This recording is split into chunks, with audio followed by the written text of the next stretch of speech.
दोस्तों, भारतीय जनता पार्टी में ना एक गुण ऐसा है जिसे कोई मात नहीं दे सकता। कोई मतलब कोई भी नहीं, सबसे बड़ा गुण है दोस्तों वो। आपके दिमाग में अगर अब तक कोई जवाब नहीं आया है तो मैं आपको बताना चाहूंगी कि ये गुण है झूठ बोलने का गुण, वो भी सफेद झूठ। भाजपा के सभी नेताओं को मोदी जी ने कम से कम इसमें तो शायद ट्रेंड कर ही दिया है, माहिर कर ही दिया है। अगर मैं गलत हूं तो आप मुझे कमेंट के जरिए करेक्ट कर सकते हैं, लेकिन आपको बताना चाहूंगी दोस्तों कि मैं ऐसा क्यों कह रही हूं और भारतीय जनता पार्टी की किस नेता की बयान के बाद मैं ऐसा कह रही हूं। तो मैं बात कर रही हूं स्मृति ईरानी जी की। जी हाँ दोस्तों, कोरोना काल को लेकर मध्य प्रदेश में मंच से बहुत बड़ा झूठ बोल गई है। मध्य प्रदेश में आज वोटिंग है। ये वीडियो जरूर वायरल होना चाहिए दोस्तों, क्योंकि बताएंगे आपको कि सफेद झूठ की असल परिभाषा स्मृति ईरानी जी की कितनी सटीक तरीके से उन्होंने बताई है। इस खबर को आखिर तक जरूर देखिएगा। नमस्कार, मेरा नाम है जयंती झा और आप देख रहे हैं देश नीति। देश नीति, केवल सच्ची और पक्की खबरें। कोरोना की दूसरी लहर में यूथ कांग्रेस अध्यक्ष श्रीनिवास बीवी सोशल मीडिया पर छा गए थे। हमारे देश की तथाकथित मेन स्ट्रीम मीडिया के तमाम एंकरनियां अच्छे से जानते हैं, बाखूबी जानते हैं कि जब कहीं से कोई मदद नहीं मिल रही थी तो यूथ कांग्रेस अध्यक्ष श्रीनिवास ने एक कॉल पर सबकी मदद की, ऑक्सीजन सिलेंडर पहुंचाए, जिसकी वजह से उनको ऑक्सीजन मैन का खिताब मिला, बाकायदा सम्मानित उनको किया गया। मैं आज आप लोगों को ये इसलिए बता रही हूं क्योंकि जो देश ने देखा उसे स्मृति ईरानी जी ने झुठला दिया है। स्मृति ईरानी ने क्या कहा है दोस्तों, जरा आप सुन लीजिए। स्मृति ईरानी ने कहा है कि मैं भारतीय जनता पार्टी की कार्यकर्ता होने के रूप में डंके की चोट पर यह कहना चाहती हूं कि जब कोरोना के काल में सर पर मौत मंडरा रही थी तो कांग्रेस के नेता दिखाई नहीं दिए। भाजपा कार्यकर्ता ही जनता के बीच गए, मास्क सैनिटाइजर बांट रहे थे।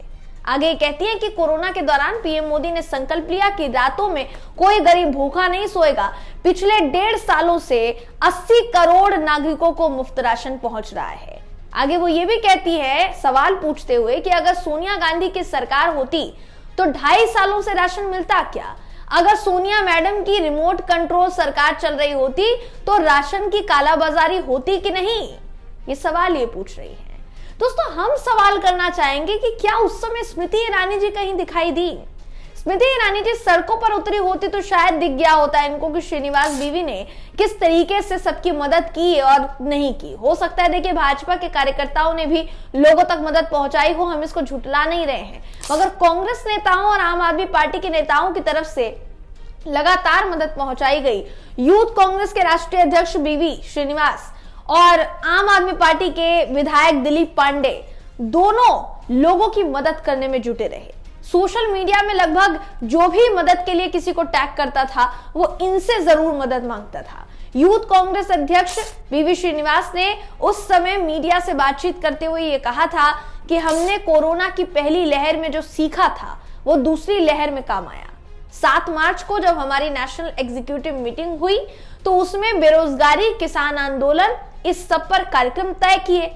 लेकिन तब राहुल गांधी ने कहा कि कोरोना की दूसरी लहर आ सकती है, उसकी तैयारी करो। हमने तुरंत राजनीतिक कार्यक्रम बंद कर दिए और देश भर में 1000 ऐसे वॉलंटियर्स की टीम बनाई जिनके पास गाड़ी हो और जो मदद करने में सक्षम हो। सेंट्रल कंट्रोल रूम बनाया, हर राज्य में कंट्रोल रूम बनाया, डॉक्टर्स से कोऑर्डिनेट किया। आगे वो ये भी कहते हैं कि हॉस्पिटल में आईसीयू बेड नहीं मिलेंगे तो मरीज के लिए बेसिक चीजें जैसे ऑक्सीजन हो गया, इंजेक्शन हो गया, इसका इंतजाम होना चाहिए, उसका इंतजाम हमने किया। अब स्मृति ईरानी जी कह रही हैं कि मोदी जी ने फ्री राशन दिया, मगर जिस समय लोग ऑक्सीजन के बिना दम तोड़ रहे थे दोस्तों, और जिस समय श्रीनिवास बीवी खड़े थे, उस समय मोदी जी चुनाव प्रचार में व्यस्त थे, दीदी ओ दीदी के नारे लगा रहे थे। फिर भी श्रीनिवास बीवी जैसे नेतागण जो है अपने जिम्मेदारी निभाने में अपने वो लगे हुए। इन्हीं मोदी जी की दिल्ली पुलिस जो श्रीनिवास बीवी से उस वक्त पूछताछ कर रही थी वो कह रहे हैं कि हम उस वक्त मदद कर रहे थे, हालांकि कोर्ट के आदेश पर पूछताछ हुई थी। यूथ कांग्रेस अध्यक्ष के साथ उस वक्त राहुल गांधी खड़े थे। अलका लांबा ने स्मृति ईरानी के इस बयान को लेकर जवाब दिया है, इसीलिए क्या लिखा है सुनिए। लिखती है, चल झूठी, मक्कार औरत वोटों के लिए कितना नीचे गिरोगी।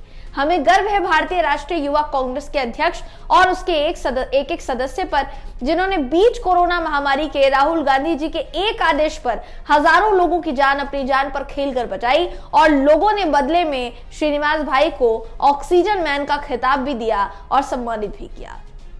तो जाहिर है दोस्तों, देखिए सवाल जो यहाँ पर उठा रही हैं स्मृति ईरानी जी, पहले इनको ध्यान से पढ़ लेना चाहिए था, क्योंकि देखा तो शायद होगा नहीं इन्होंने, तो कम से कम पढ़ लेती तो शायद इस तरीके की भाषा का इस्तेमाल एक रैली में ना इनको करना पड़ता। जबलपुर में ये भाषण दे रही थी।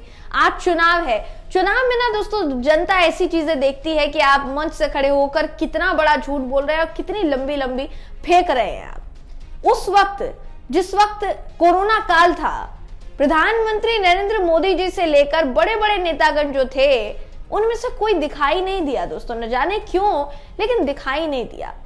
राशन मुफ्त में देने की वो बात कर रही हैं, 80 करोड़ गरीबों को राशन देते हैं तो कांग्रेस को दिक्कत होती है।